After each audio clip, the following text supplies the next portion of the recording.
সম্ভব।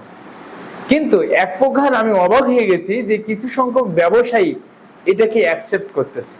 শুনতে খারাপ লাগলো, এটাই সত্য। আমি দীর্ঘদিন থেকে অনলাইনে অর্গানিক পণ্য নিয়ে ব্যবসা করতেছি। এর মাঝখানে আমার কাছে অনেকগুলো রিসেলার আছে, অর্থাৎ তারা আমার কাছ থেকে পণ্য নিয়ে তারা আবার বিক্রয় করে। এরকম বিভিন্ন শ্রেণী পেশার মানুষ আমার সাথে যুক্ত আছে।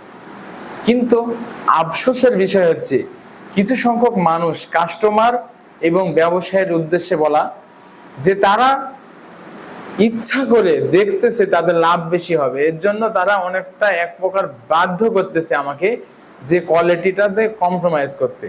যেমন আপনাকে ঘিয়ের কথাই বলি, আমি ছোট্ট পরিসরে একটা ঘিয়ের প্রজেক্টে কাজ করতেছি।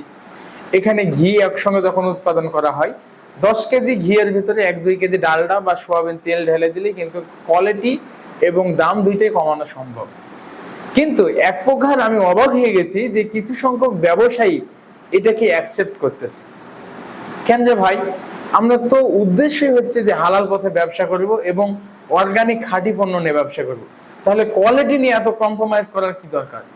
আমরা চেষ্টা করতেছি যে কোয়ালিটি মুখ দ্বারা অর্থাৎ জবান দ্বারা যেইটা আমরা বলবো ঠিক একই রেটে কাস্টমারের কাছে পৌঁছে দেবো। আমাদের ছেড়ে দেওয়া উচিত, এই ব্যবসা আমাদের করা কখনোই উচিত হবে না। কেননা আমরা মুখ দ্বারা জবান দ্বারা বলি যে আমরা খাঁটি বা ভালো অর্গানিক জিনিসটা দিতেছি, কিন্তু টাকার লোভে মোয়ালদের কথা বিশ্বাস করতেছি, মোয়ালদেরকে অন্ধবিশ্বাস করতেছি, এবং যারা কোয়ালিটি উৎপাদনকারী তাদেরকে সোর্সকে আমরা নিজেরা ইচ্ছা করে তাদেরকে ভেজাল করতে বাধ্য করতেছি।